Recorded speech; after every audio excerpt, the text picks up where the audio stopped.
Yo mga ka-auto, habang umaandar tayo ngayon sa ADV 160, pag-usapan natin kung bakit nga ba ito ang paborito ng napakaraming riders dito sa Pilipinas. Sa dami ng choices sa market, anong meron kay ADV at bakit siya ang pinagkakatiwalaan sa araw-araw, long ride at kahit adventure? Tara, samahan niyo ako sa biyahe.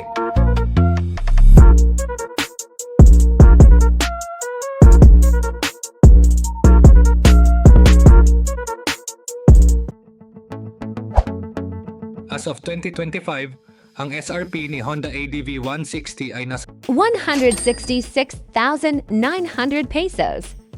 medyo may kataasan sa entry-level scooters, pero para sa mga rider na gusto ng durability, looks, at tech features, sulit nga ba? Well, sa dami ng nakikita mong ADV sa kalsada, mukhang oo, pero himayin natin kung bakit. Ang unang bentahe ng ADV 160 ay ang unique design. Adventure style na scooter, parang mini XADV. Mataas ang ground clearance, may windshield, at rugged ang dating. Kung gusto mo ng scooter na may presence kahit stock pa lang, panalo si ADV. Upright riding position, malambot ang suspension, at kaya ang lubak sa EDSA o kahit rough provincial roads. Ang upuan niya, wide at firm, good for long rides pero hindi naman nakakangalay sa daily commute. May foot position options ka rin, relaxed or aggressive, depende sa trip mo.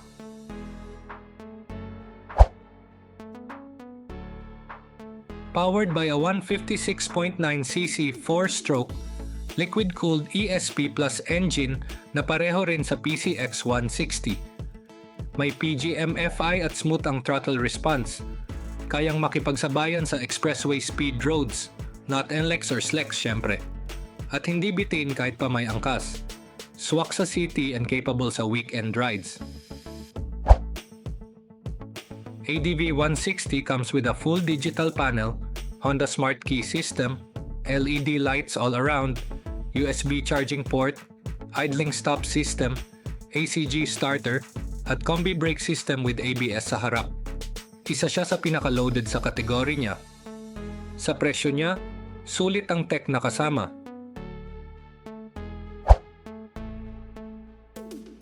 May 30 litro ng underseat storage, kasya ang full face helmet o backpack. May front pocket din na may USB charger. At dahil adventure style siya, hindi ka kakabahan lumusong sa baha o daang lubak. Kaya siya naging paborito ng delivery riders, casual commuters, pati weekend warriors.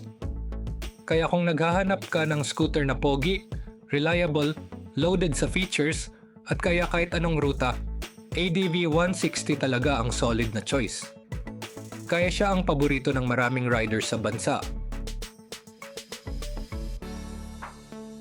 Comment kung ADV user ka rin o kung balak mong kumuha. Like, subscribe, at pindutin ang bell para lagi kang updated sa biyahe natin. Ride safe mga ka-auto! Thanks for watching!